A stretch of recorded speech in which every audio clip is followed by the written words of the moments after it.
Welcome to the Shit They Do Not Tell You About program. My name is Steve Greene. Hello, welcome to Shit They Don't Tell You. I'm Nikki Limo. And this is on the Nikki Limo Steve Greene Network. And we would like to welcome all of you. It's just on our regular podcast network. So, today we're doing a very special episode indeed. I'm tearing down the set. Because we are doing another Ask Us Anything. Ask us anything as long as it's crypto. Where you can ask us anything, especially if it's about crypto. So this started because Steve did put on our Patreon, patreon.com/sticky, STIKKI. We have a crypto corner there, and by we I mean Steve does a 2-hour live stream. And the thing is in the beginning he already answered like a lot of questions, but then there'd be new people joining the Patreon. There's always an influx of new people who are trying to catch up. Yes, and so they'd be asking repeated questions, and so a lot of these questions came up a lot, and instead of Steve re-explaining them over and over and over again, he said, "Hey, why don't you submit all the basic questions that you want to get out of the way over to our podcast email, and that way we could publicly, or Steve can publicly answer them, and then you'll have this as a reference point." Yeah. So I don't know how many people have submitted to the podcast email, but I'm sure we'll get a few of those as well today. Yeah, exactly. And there's no such thing as a dumb question. Anytime anybody on Crypto Corner they ask me all kinds of questions from all different ranges of things. Now, brevity's the soul of wit, so I try to just drill into the answer of it quickly, especially if it's something that I feel like a lot of other people have heard before, but that's what this video is for. It's if a crypto question comes up, yep, that is what Steve will be doing, and then they can reference later. Again, we are not experts at anything. Except for crypto. Let's go. I'm not a crypto expert. 1,000% crypto I'm a expert. crypto roaster, though, so I'll just be providing some roasts. Well, I sure hope you don't. And then we Mark, we get a lot of relationship questions where we're not experts, but we have a relationship. So it's we're kind of experts on that. That's a fact. We're experts on our own marriage. On our own marriage. All right, here we go. Let's go. Okay, first question. Do you want me to look for a crypto one, or do you want me to just jump right in? Jump in. Okay. So crypto 101 questions for Crypto King. I'll just jump in over. Let me scroll a little bit more. Please help. There's more crypto questions. Please help. We'll skip that one. I'm trapped. We'll skip that one. Okay, I have crypto 101 questions. I'm in the for desert. The Iceman. I have no GPS. I'll do the crypto 101 questions for the Iceman. How about that? Love it. Okay, we'll just start there. That way, top of the hour to you can have the answers. Okay, this one says crypto 101 questions for the Iceman. Hello, Chad here. Hi, Chad. Here's some. I know Chad. He's a patron. He is indeed. He's a corner. He's a corner head. Here are some questions I came up with for the Crypto 101 episode that can help a newcomer to crypto or anyone that has any general questions on the space. I tried to ask about most of the terms/concepts that I came across when researching online myself or doing Crypto Corner. TM. I hope this helps. You don't have to answer any question, LOL, every question, LOL. I just tried to think of any I could, or feel free to add more topics that I may have missed. Thanks for all you guys do. Oh, you're welcome. Yay, thanks, bud. I contribute a lot to this topic. So thank you. He was mostly probably talking to me. I'm sure.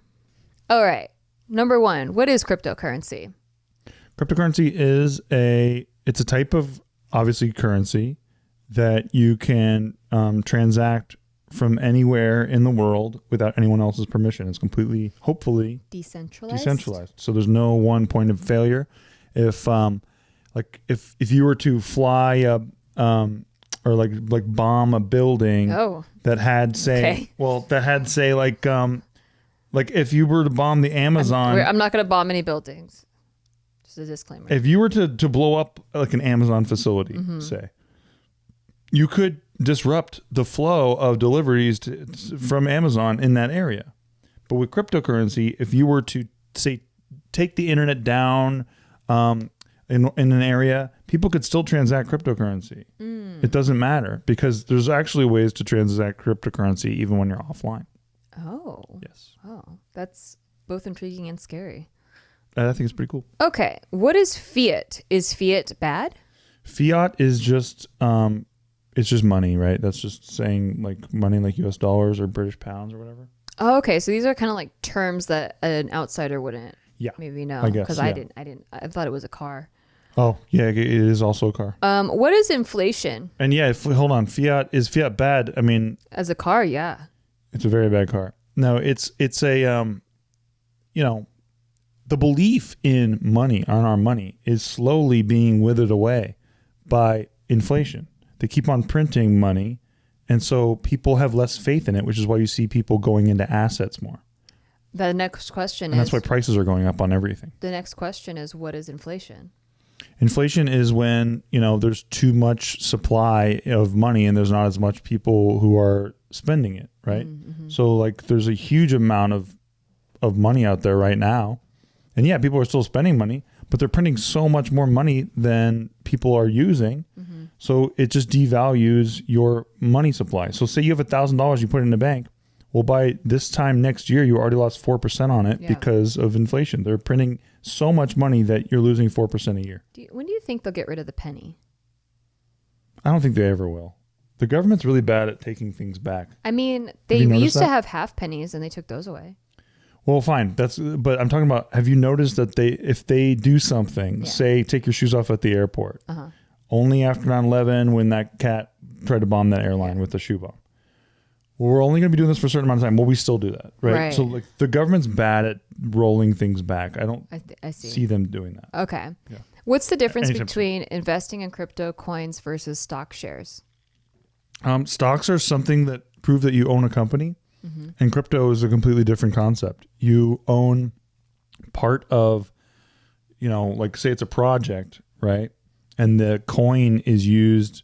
Hopefully it's decentralized, but the idea behind the coin is that you're able to use the utility of this project. And so the more of the coin that you hold, the more people need your utility in order to use the project. I see.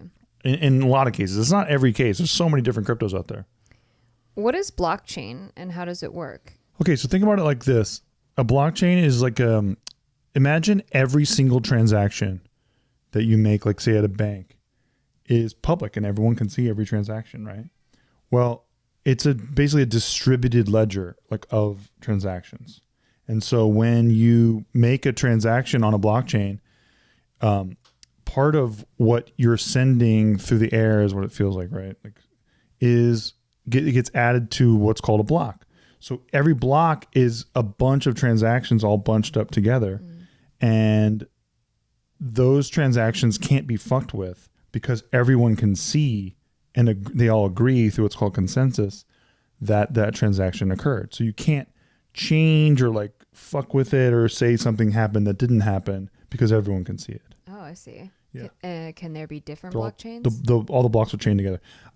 Yes, there are. I mean, there are different blockchains. There's so many different blockchains. What's the difference between a blockchain and a crypto coin? Well, the crypto coin, so the blockchain is like the highway or the freeway. Okay. That you send the coins over. Exactly, and the coins are like the car. Is it secure? It's extremely secure. It's one of the safest technologies to use on the earth, especially when it comes to being hack proof.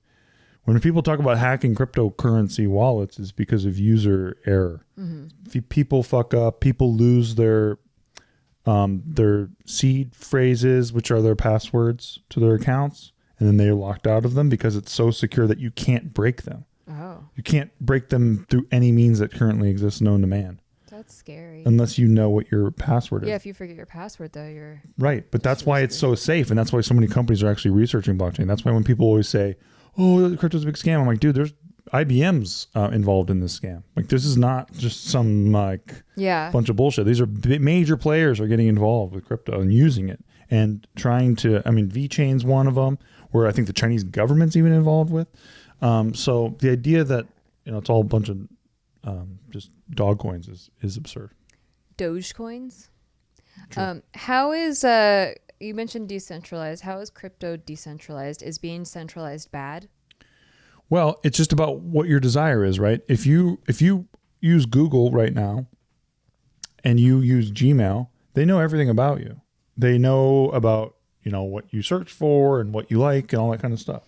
And so if you don't like that, you're looking for something else, you try to go somewhere where the information is not centralized, right?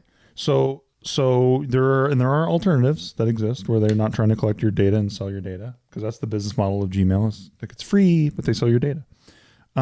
So with crypto, it depends on the application, because there's so many different applications. But the idea of decentralization is that there's not one point of failure, right? Like even a project, like, okay, for example, Terra Luna, my current favy crypto project out there, what they're hoping to do one day, they have been building Terra using this company called Terraform Labs. And their hope is that one day they can dissolve Terraform Labs, not be involved in it at all, because the community will be involved so much through what's called a decentralized autonomous organization, or a DAO. So the community actually decides where the development's going to be, and they all vote on what's going to happen next with the protocol. Oh, that's cool. It's like a Discord server. Exactly. But everyone's agreeing, and they all vote on it. And to vote on it, they use their coins. They actually like use their cryptocurrency to vote on this stuff. Oh, interesting. Decentralized autonomous organizations are one of the most interesting things you could ever look up right now, by the way. If you want to check some out the idea behind those and why I think those will be a huge player in economics and even in country building in the next 10 years, you really should check it out. Are you worried about governments regulating cryptocurrency? They already are. I think regulation's good, by the way. Everyone always throws around the R word like it's bad. I think that regulation makes people feel safer, right? And so crypto right now makes a lot of people feel unsafe, because people feel like, well, if I'm going to use this and I could lose my keys, I could lose all my money, right? So that's not fun. But the idea behind regulation, like removing a lot of the scammers from the market, there's a lot of coins out there that rug pull on people. Yeah. Where they like pull the rug literally on you, because they say, oh, we got this project coming, and then it's vaporware and it never comes out, and they all just take the money and run. So you invest in this coin and then they just take the money and leave. That happens all the time. So the more regulation in the space, the more safe people will feel about using crypto. Now, I'm not saying go like New York City regulation, where they don't even know what they're regulating. Yeah. So they'll make some new like a bunch of laws about Bitcoin or crypto in their area, and people are like, what? Like people who know crypto are like, what are you guys doing? Yeah. It's just very confusing. They don't even know what they're... People who don't even know the space are regulating it. So I wish that there was more knowledge, like more representation from the people. regulators. Yeah. I mean, watch this documentary called The Rise and Rise of Bitcoin. They did a great job of illustrating that, because there was I a remember mayor, that. I think it was mayor or something like that, councilman in New York City, who basically was shitting all over Bitcoin the whole time. And then he actually ended up leaving and going to untangle the bureaucratic mess that he created by joining the Bitcoin space and using his new position in the Bitcoin space to communicate with regulators about the bureaucracy that he made. And that's a government game. That's what they do. Yeah. So it's not surprising, but it is. And that is why, when I say stuff like when regulation is good, a good thing, a lot of crypto heads go nuts about that, because they have bad examples like that. I'm not talking about that. I'm talking about like, if somebody is scamming people, I think it's a very good thing to have a means to do something about it. Regulate it. Absolutely. Are you, let's see, what sectors of the world can blockchain technology benefit? Every single sector. They're using blockchain right now to help doctors with medical records. Huh. You know what I mean? Like there's so many, because it can't be hacked, right? Yeah. So like what happens, I mean, you hear a couple stories a year about a doctor who operated on the wrong leg, or they accidentally took a guy's testicle out when they weren't supposed to do that, or whatever it is. And that's because of human error. Well, if all of this stuff was on a distributed ledger, which cannot be hacked, it's on a blockchain, and it can't be fucked with, that lessens the amount of human error that can occur, and it makes people trust the system more. And that's why projects like VeChain are using the same tech, blockchain tech, to track products, like track shipments. And you can actually get to the point where, like, say there was a E. coli outbreak, like in beef. They could tell you where. They could show you, like, based on the blockchain, they could see exactly where it happened, what farm it originated from, and they could actually take that out of the supply instead of dumping everything. Okay, what is DeFi? DeFi stands for decentralized finance. The idea behind it is that all of the things that are in our financial institutions, like getting loans and like banking, all that stuff is being duplicated on the blockchain. Savings accounts, all of it. And like being able to the idea that your money can make you more money by investing in certain things or by staking your coins. That's a part of DeFi as well. Also, yield farming is a part of DeFi as well, where like you're not just staking your coins, providing an asset to whatever protocol it is. Like by confirming transactions with your coins are actually being used to serve a purpose, which is why they're not a security. With yield farming, your coins are being used to get you yield. So you're actually trading your coins for something else that produces yield, but there's a risk to it called impermanence loss, which we can talk about later. Okay. What is Bitcoin? Why is Bitcoin king, and why does it control a market? Bitcoin is the OG cryptocurrency. It's the daddy, or the mommy, if you like to look at it like Mother Earth, like she created us all and all that kind of stuff. Oh, I like it. I like God is a woman, I believe I like that. the fairness Thank here, you. the balance. But yeah, Bitcoin is the top of the pyramid. Only 21 million coins will ever exist. The last one will be mined 100 years from now. There's only a finite amount that gets mined per day. That amount lessens every 4-ish years right now based on the amount of blocks that get mined. But the idea behind it is that no one entity can just control Bitcoin because there are more Bitcoins being mined every day. Yeah, you can't print Bitcoin like you could print US dollars. Not at all. There's no way to do it. It's already built into it that there's only one way to do it. Exactly. What is Ethereum? What are smart contracts? And what is an ERC20 token? Real quickly on Bitcoin though, it's also seen as a storage of value. So like gold. Yeah. Like gold. I actually think of Bitcoin as gold. That's like I think people the should. equivalent. I think it's really smart to do that because Bitcoin, well, first of all, it's actually more valuable than gold now. Okay. But Bitcoin, the idea behind it is like if I wanted to send gold to say Nikki and she lives in the UK right now, how much of a pain in the ass would that be? That'd be a lot of shipping fees. Well, because of Bitcoin, I can send it to you right now with nobody else's permission. It'll probably take like 45 minutes. And that's only because Bitcoin has gotten slower over the years. But, you know, it's a storage. It's not good as money. It's good as gold. Yeah. Yeah. Okay. Like it's not good as a currency. Right. That's kind of how I thought of it. It's like backing. Yeah. It's great collateral. Okay. So what is Ethereum? Not financial advice. What is Ethereum? What are smart contracts? And what's an ERC token? 20 token. Okay. So Ethereum is the daddy and the mommy Earth. And I believe that there's a female god. I believe that God is a woman. Of smart contracts, right? Like smart contracts are the idea that I can have an agreement with somebody else, again, without anyone else's permission, but it's baked into the contract that we agreed to. So there's no, you know how you go to a notary? Yeah. And like they have to sign off on like what you're doing. Like if you want to sell a house or whatever, you have to go somewhere and make sure that it's all legit and somebody has to sign off. There's no third party in a smart contract. The smart contract is party A, say Alice. The third party is like the blockchain. Yeah, exactly.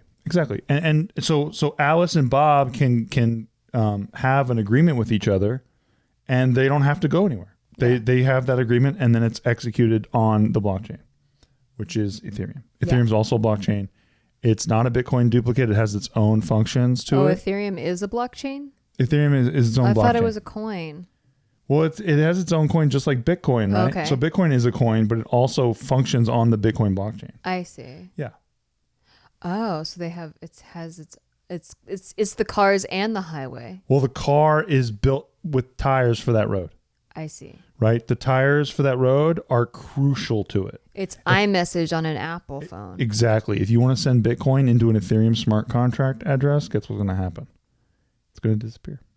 Oh. Well, it'll be there, but you're never going to be able to touch it again. Oh. Unless you send what's called wrapped Bitcoin, which is Bitcoin that you're putting tires on the car that are for the Ethereum blockchain, and you're sending it on the That's a jailbroken Ethereum. iPhone. Exactly. And you're sending on the Ethereum highway. I see. Making it safe to use. Okay. Yeah. That's scary. Okay. What is a layer one versus a layer two? What are some examples of each? Layer one is like Bitcoin or like Ethereum. you're transacting on the base layer. You're not doing anything more advanced than like, I'm sending Nikki Bitcoin, right? Mm-hmm. On layer 2, say, well, really, let's talk about Ethereum for layer 2, right? Because there's a lot of active layer 2 solutions for Ethereum right now. For layer 2, you're leaving the main road. You're actually exiting the main road, and you're using another road that's built on top of the main road to get faster transactions because there's so much congestion on the main road. That's why you always hear about Ethereum fees being crazy. Yeah. You're exiting the root chain or layer 1 into layer 2.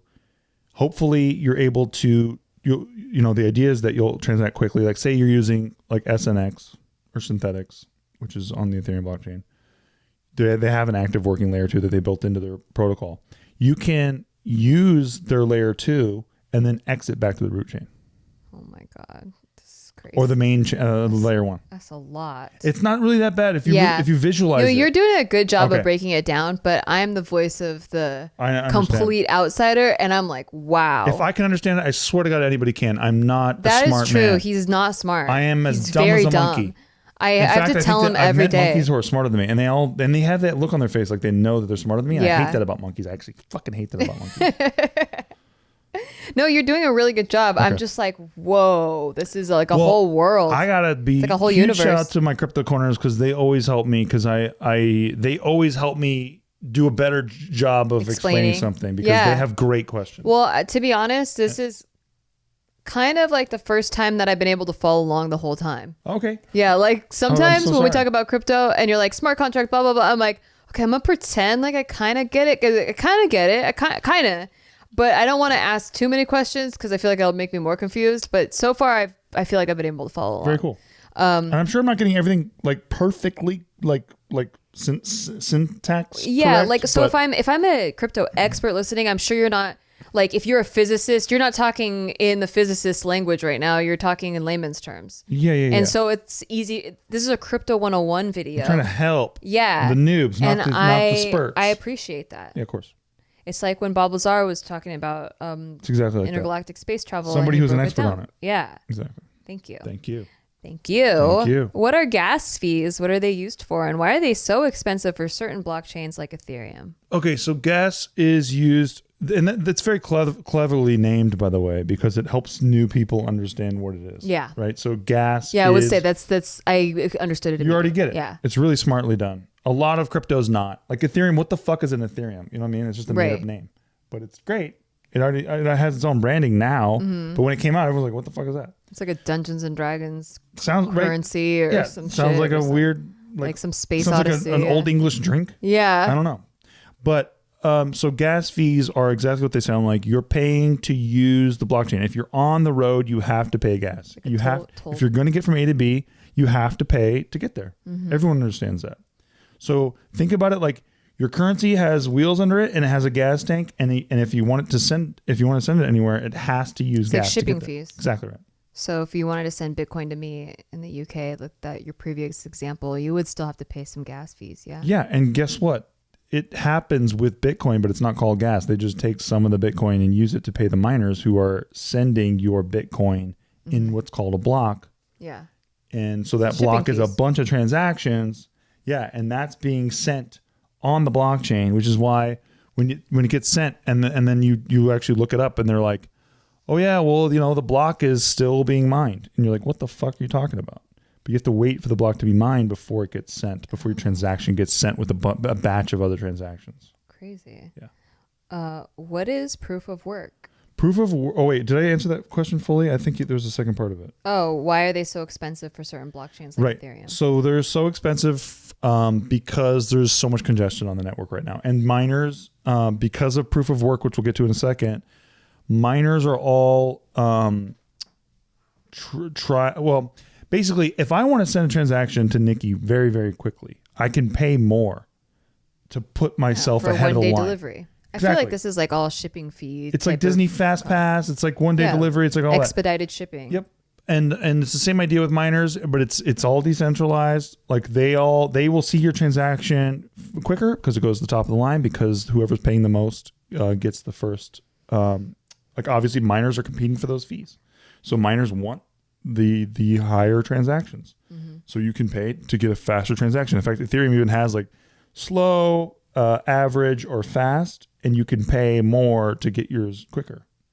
And it depends. But so as layer 2s emerge and as Ethereum 2.0 comes out and EIP 1559 is coming soon, which is an upgrade to Ethereum. Okay. But then Ethereum 2.0 is coming as well very soon, and that's going to be a help to congestion. Okay. Getting transactions out faster and quicker. Just like it was, frankly, when I started buying Ethereum, when it was like between $6 and $8. Sending Ethereum transactions was easy as fuck. And that's why I have to say my biggest mistake was believing that Ethereum was better than Bitcoin just because I had an easier time using it. Instead of thinking about it as Ethereum was being better money than Bitcoin being better gold, I was thinking of both of them on the same playing field. It's like, they're both money. Why is Bitcoin so slow and Ethereum so fast? Surely Ethereum will pass Bitcoin. I really thought that. Yeah. I was what's called an Ethereum maxi for a time, where I was an Ethereum maximalist. I thought Ethereum was the king shit of the universe. I mean, you got in at $6 to $8, so I mean, you're not all the way wrong. It was a great investment. I'm just talking about the idea behind it. I had my head up my own ass about. Yeah. That, this is the best one. You don't have to do that. You can just like it and see what it is and try to take a deeper look at Bitcoin too, instead of just, and I had Bitcoin back then too. Yeah. But it's just about, I wanted to have more and more and more Ethereum and just shit on Bitcoin because it wasn't as fast, and it wasn't. Yeah. But now everyone talks about how shitty Ethereum fees are because Ethereum went up so high. I so see. gas fees are more expensive. That's why. I see. Okay. So what's proof of work? Okay, so proof of work is, I built a mining rig, right? It has 6 GPU graphics cards all plugged into the same motherboard using risers. Those GPU graphics cards are all solving complex equations, which are, don't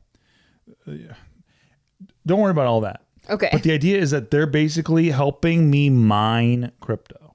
Okay. These GPU graphics cards are helping me mine crypto. Now, there's not just GPUs out there now. They have ant miners. They have all kinds of different things. But basically, they're doing... Ant miners?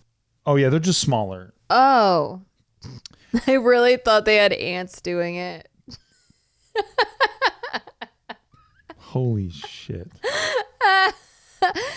Well, because you said the GPUs were doing it, and then you're like, and they have ant ones too. That's I'm incredible. like, I'm so sad for you.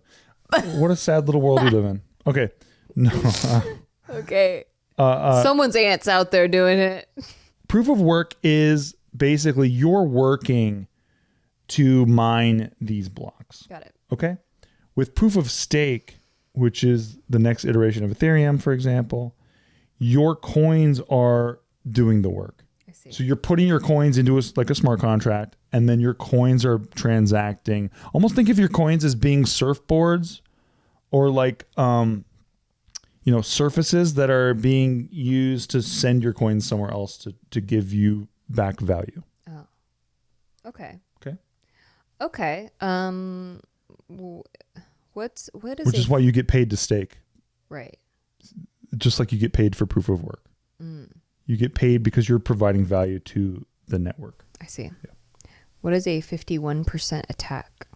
A 51% attack is basically if you control most of the hash power of a particular blockchain. What's the hash power? Okay. We'll probably have to get into this after the break. I know we're running up against the break. Yeah. So we should change the intro because this is going to be just a Crypto 101 episode. It is, isn't it? Sorry for anyone that thought that we were going to answer any other questions. Yeah, apologies, guys. We will get to them. And if you have a question, you could submit to podcast@nikki.limo. That's podcast@nikki.limo. And we will answer your questions on a future episode. Just know if you use the words help or like I'm trapped or like, oh my God, I think there's lava coming at me. What do I do? It's skipped. It's a crypto episode, guys. It's a crypto episode. So just get with it. Cool your pants. Get the lava out of your house. We'll get there later.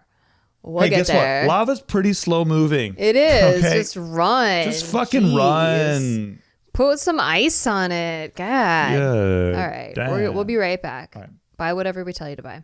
Please. Thank you. Hey, thanks for listening to our podcast. We just want to take a break to tell you to thanks for listening to our podcast. And if you want to rate it, that would be really awesome for us. Listen, we're on break. We're not talking to you like podcast hosts right now. We're just talking to you like people. As a friend. And we just want to say, please rate the show because it helps out huge amounts. We're not desperate. We're kind of desperate. We're giving shout outs right now to all the people who are giving it ratings. So huge shout out right now to Brian Jorgensen. That was sick of you, dude. Thank you. God bless.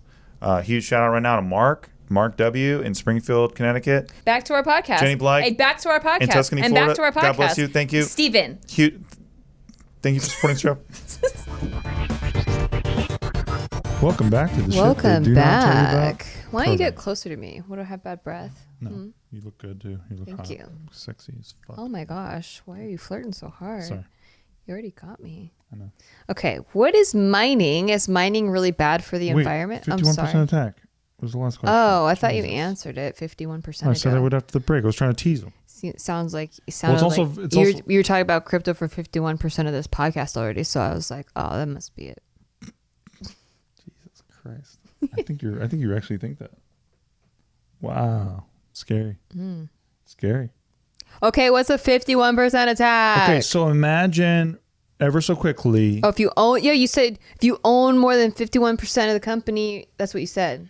You already said this. So imagine it like that, right? That helps you understand it a little bit better, Yeah. right? If you own 51% of the company, you make all the decisions for the company, Yes. right? So nobody wants to give up more than 50% of their company because they're afraid that somebody's going to tell them what to do. Right. Think about that, but for crypto in a more decentralized way, where if you were able to control 51% of the hash power. What's hash power? Okay, so when people are mining crypto, right? All the mining power out there, which is what powers all these cryptos, right? Yeah. On a proof of work basis, the hash power is what propels all transactions. And the distributed ledger, what everyone sees, is controlled by consensus. Well, if you had 51% of the consensus because you have more hash power than anybody else, you could just pick and choose which transactions are legit or not because you have all the voting power. You own the network if you have 51%. This happened to a coin called Ethereum Classic, which is not Ethereum. It's ETC. And it's one of the reasons why I'm not a big ETC fan. It's been 51% attacked 3 times. Oh. Because it's actually cheaper to use what's called rented hash power. So you use one of these big data farms to rent hash power from people who have these huge mainframes of all these miners.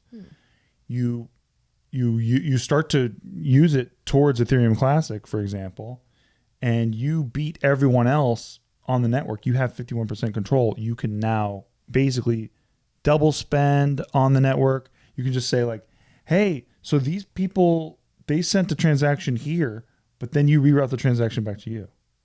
So you're double spending.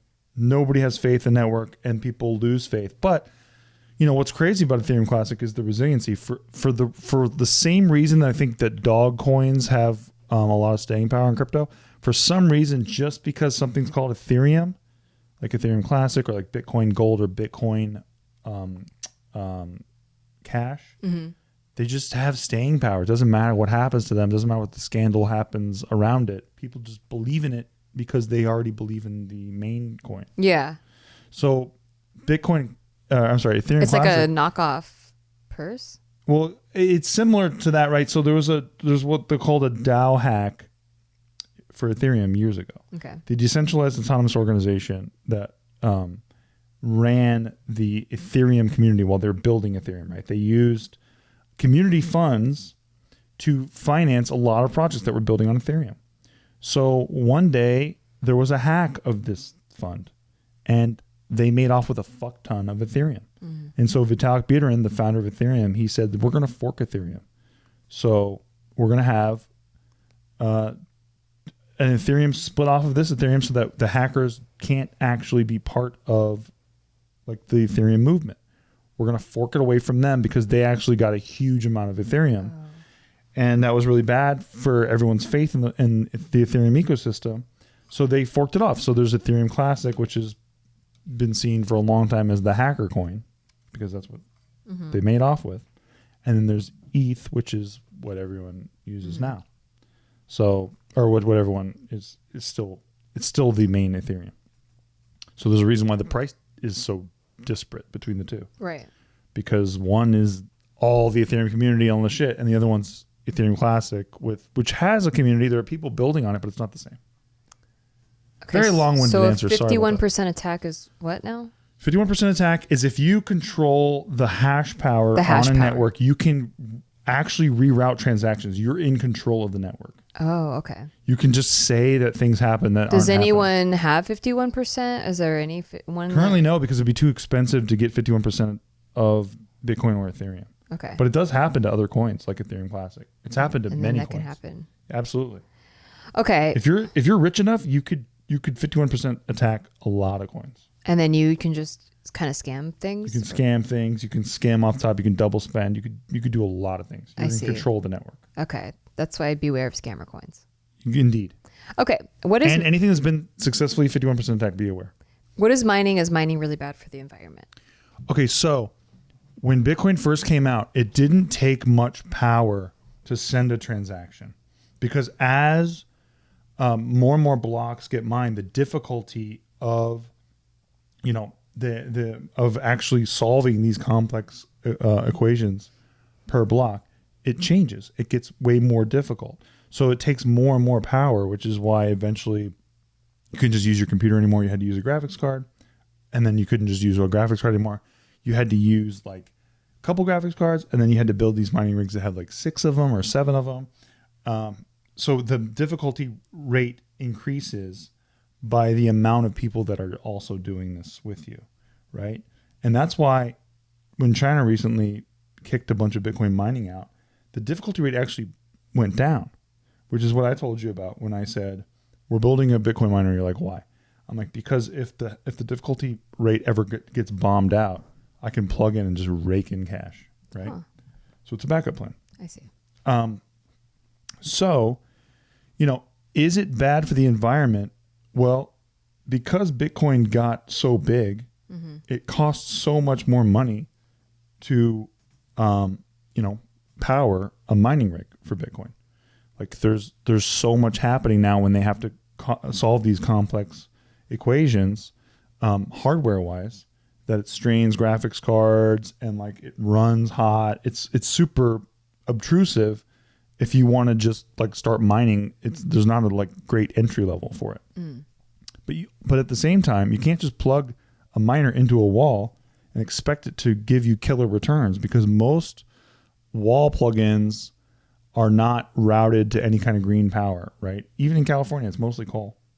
So, and they say wind and all this stuff, but it's really not in high percentages. It's like less than 5% is happening in wind and solar. So it's not very profitable to just plug it into the wall. So a lot of miners have to seek out hydroelectric power, for example, which was in China. A lot of miners in China were using hydroelectric power.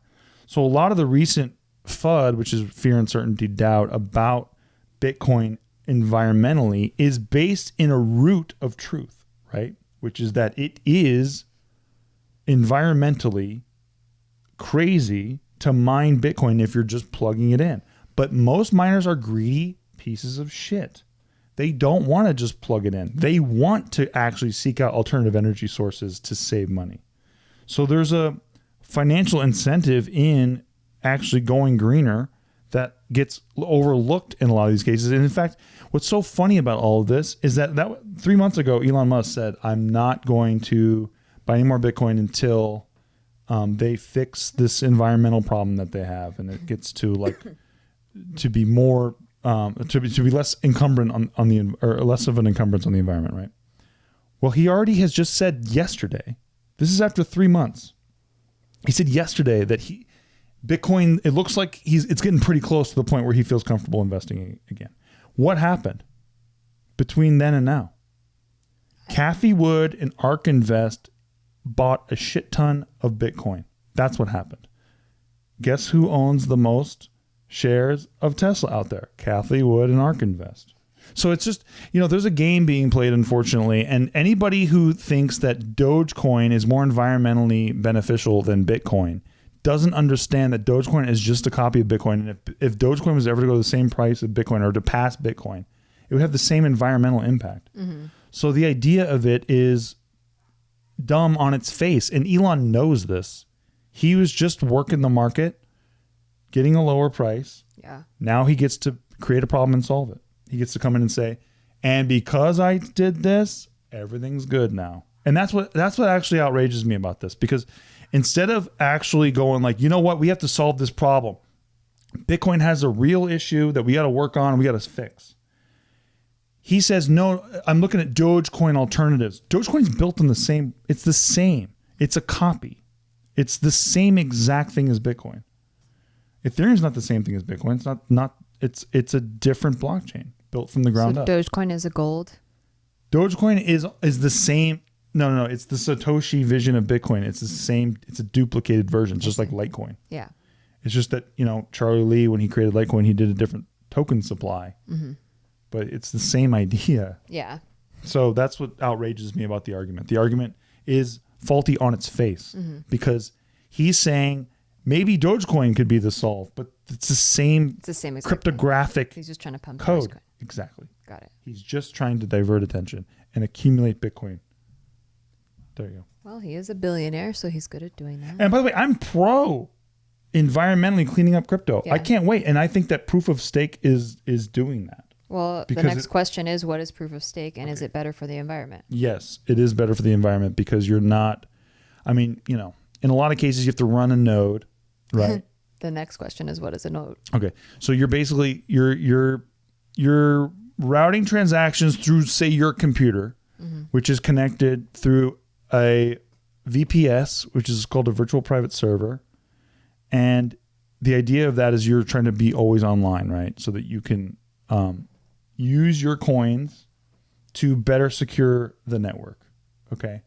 So if you are running a node, you need to have coins that are going to be securing the network on that node. Does that make sense? I don't know what a node is. So okay, right. So a node is think of it like almost like a call center, where people, they're all, or not a call center. Think of it like almost like a switchboard. Okay. Right? For like a phone company. And so like, and this is, I guess, an old world reference. I don't know where I came to that. Jesus Christ. But the idea behind it is like, hey, you want to use this? Cool. We're going to plug it in here. Hey, you want to use this? Cool. We're going to plug it in here. And so if you want to run a node, like, for example, on Terra, my baby, there are like 150 nodes now, I believe. And each one has a certain amount of people staking on that node, and they are providing a security to the network by staking on the node. They're also given voting power on that. The next node. question is, what is staking? Okay, so staking. Did I answer the last question? I just want to make sure. Well, they all seem to go based off of what you know. Like, so, yeah, you answered what a node is, but yeah, I need to know what staking is too, because when you say like it's run by people who are staking, I'm like, what? I don't know. What is that? Okay. It's a lot. Right. Yeah, when I'm a noob, I mean, I am a noob, but yeah, this universe it's a lot of, it's like you're building a Harry Potter world. You can't just talk about why someone won the Quidditch game. Like, I don't even know the rules of Quidditch. I don't know what Quidditch is. I don't even know. I don't know Harry Potter. I think but I think fuck Hufflepuffs. I hate those. Oh, okay. I really Wow. hate Hufflepuffs. I actually do. Wow. I hate them. Okay. Yeah, all of them. Wow. All of them? All Just of them, like every single one of them. general blanket Don't statement? like a Hufflepuff. Never met a Hufflepuff I liked one time. Staking is you are providing security to the network. Your coins are being used to transact on the network and to secure the network. I see. Okay. So staking is almost like it's almost like if you were to so like let's say that you and me had an ATM. Okay. And somebody wants to put they want to withdraw money from our ATM. But our ATM doesn't work unless there's enough coins in it that are seeing these transactions happening, and they're saying, yeah, I agree. That's okay. That's fine to do. Right. Mm-hmm. And like they had enough money in their account. Yep, they have consensus with each other, and they're approving this withdrawal. And that's the idea behind it. And that's why they get to have cash. Yeah. And then you also get paid a fee because you just did work. Mm-hmm. You were making sure those this ATM fees are secure. very high. Exactly. Especially in Vegas. Well, oh my gosh. When crypto is really working the way it will, all those guys are going to die. Okay. But because the middleman will be truly over within a lot of the facets of our life. But think of it like that. Okay. And you get paid for your work. I see. Just like Bitcoin miners and Ethereum miners get paid for proof of work right now, proof of stake node participators get paid for their work. But it's less energy being used. There's not complex computations happening or hashes being solved, or I'm sorry, blocks being solved. It's a different idea, but less power. What is an oracle network? So oracles they feed information into blockchains, right? So if you and me have a smart contract bet on like an NBA game, and you're taking the Suns and I'm taking the Bucks. Yeah. And we just put it into a smart contract and we say, okay, Steve's going to win $250 if the Bucks win. Ha, that's funny. Or Nikki's going to win, $250 if the Suns win. How do we know? How does the blockchain know what happened in the game? If there's no oracles feeding information into the blockchain saying that that's what happened in the game. You see what I'm saying? Okay. The blockchain doesn't know. Blockchain doesn't watch the TV. It doesn't know what's going on. So how would it know? Well, there's, projects like Chainlink is one of them. They're an oracle. They're the main one. Yeah. And they are basically, the idea of it is like they're incentivized to provide true information to this blockchain because everyone agrees that it's true. They all saw it happen too. And they get rewards to provide accurate information to this blockchain. So there's a partnership happening between those two entities, right? You got Chainlink over here, and you have our smart contract over here, which is it's in its own project that I assume that we interacted with to build that smart contract. But that's what's providing the information is the Oracle network. Oh, okay. Yeah.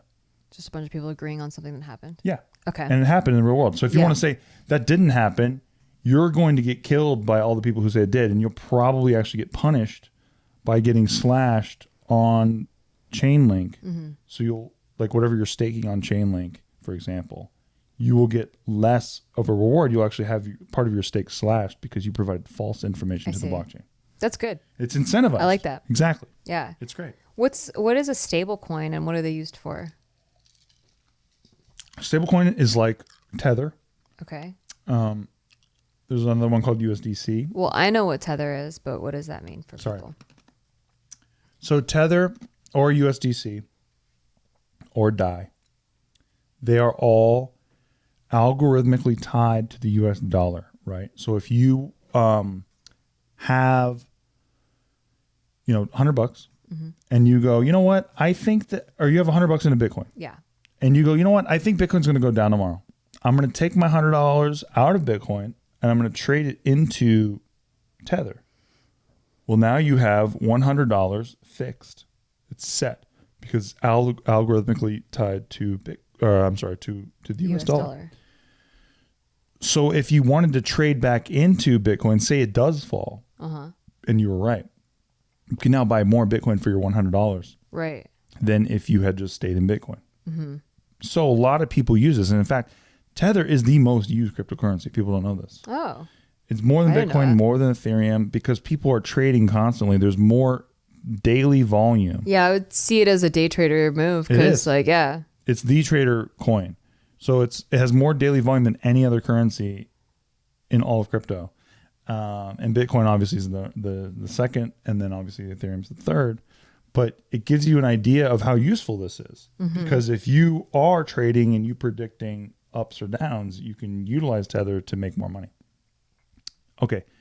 There's also another one called UST that I want to mention because I am a Luna shill lord. UST is unique to the stablecoin space because UST if you wanted to mint Tether, they claim, and I say claim because I don't know, but Paulo Ardino, the head honcho over at Tether, he claims that there's a vault in Peru where every single dollar that they mint in Tether is backed by a real dollar in the world in a vault in Peru. Now, there's a lot of people who don't believe that Yeah. because it just seems nuts. Yeah, I find that hard to believe. Right. And there's been a lot of conspiracies about Tether over the years. And I believe at one point probably, but before it was the most used coin. who know? It's impossible. Here's the thing. Money is belief. Yeah. And I know that a lot of people will think that's a nuts thing to say. I always say money's energy. But money really is a belief, right? Why is your dollar's not backed by anything anymore? Yeah, not it used since to be Nixon. backed by gold. Used to be backed by gold. They got rid of that. There's nothing that your money's backed by. It's just basically Belief everyone in the believes U.S. economy. Yeah, everyone believes that, US is the top dog. I don't think they'll have any problem holding dollars. Mm-hmm. Okay.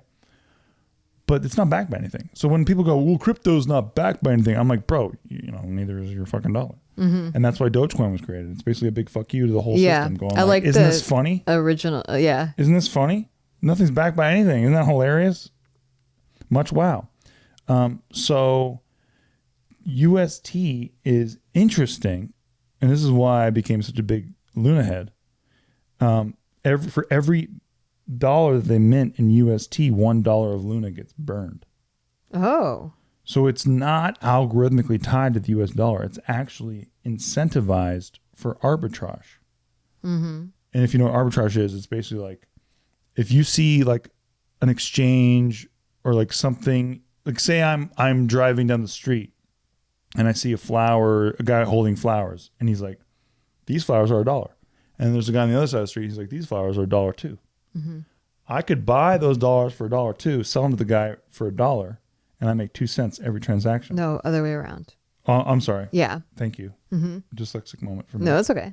You buy it for the $1, you sell it for $1. You buy it for $1, you sell it for exactly. Yeah. Thank you. You buy it for the $1 from the dollar guy, you sell it for $1 too, and then you're making 2 cents a transaction. So if you keep on doing this, and there's a huge industry out there that does this, I'm talking billions of dollars. Well, actually, that's the principle behind one of my favorite investors, Mabrish Prabrai is his last name. Monesh Prabrai. He had a book called Dondo Investor where he talks about that's just like the basic principles of investing is arbitrage and like finding like basically places that like if you're going to start a business, just like an underutilized business, but that's proven to work. And then you start it there, you charge more than your competition because people have to travel to go to your competition. Exactly. So then you're making the difference. And in crypto, it could be even easier because you find an exchange selling something for $1 and you find another exchange selling it for 98 cents and you're happy. Mm-hmm. You know what I'm saying? Yeah. You're transacting thousands of times per second using bots in most cases, and you're racking up all kinds of bills. And so Luna has that incentivized baked into the stablecoin like aspect of it, right? So for every $1 that ever gets produced, $1 of Luna is burned. So there's a deflationary suck on Luna, and UST is backed by Luna. So it's pretty fucking cool. Yeah. And it's also decentralized. So I like that as well. Very cool. Yeah. Okay. What is a cold wallet? What is a hot wallet? Are there different brands of each? Can they only hold certain coins? Which is the most secure? A cold wallet is not connected to the internet. So like you take your coins out and you just like, you're just chilling. Okay. Right. So like say, and this is what I was talking about earlier where I said you can actually send coins offline, Mm-hmm. because you could take your crypto, put it into a cold wallet, and you could, I don't want to overcomplicate things. Okay. Point is that a hot wallet Yeah. It's connected to the internet. And like a MetaMask. Yeah. It's not safe. I wouldn't keep money there. Okay. You use it to get in and get out, in my opinion. Not so you would financial transfer advice. your cold wallet to your hot wallet to. Yes, and then transact, make your move, get the fuck back out, get into your cold wallet. I see. Not connected to the internet. Hopefully, you have what's called an air-gapped computer that has no connection to the internet. It's never been connected to the internet one time in your life. In fact, Vitalik Buterin, the co-founder of Ethereum, he just moved billions of dollars of Shiba coin. And Shiba coin is this dog coin that recently came up, and they made a huge mistake at their founding where they sent Vitalik Buterin 50% of the token supply. And basically started to use it as an advertising mechanism to tell everyone that, hey, guess what? Vitalik, the creator of Ethereum, has SHIB. And he's a fuck ton of it. You can see it because if you see, like I said, crypto is a distributed ledger. You can see everyone's wallets on the blockchain. If they're on the blockchain, if they're on a centralized exchange, it's a different story. But you can see that. You can see Vitalik's public address. Everyone knows Vitalik's public address. It's very famous, just like Satoshi's from Bitcoin. He created Bitcoin. So everyone saw, holy shit, he does have a lot of SHIB. And frankly, the not smart people who are in crypto, which frankly have just as right to be there as anyone else, they started to go, holy shit, I should buy some SHIB. And SHIB went up like a lot. And so Vitalik one day wakes up and realizes that his SHIB is worth billions of dollars. And he's like, well, shit. Like, what am I going to do? I'm going to move all this and I'm going to send it to charity, which is what he ended up doing. But he had to buy like a laptop from Target that had never been on the internet before. And he set up an Ethereum wallet on it. And then he was able to transact from his cold wallet to his hot wallet, make the move, and then get back on his cold wallet. Gotcha. And he actually had to call home.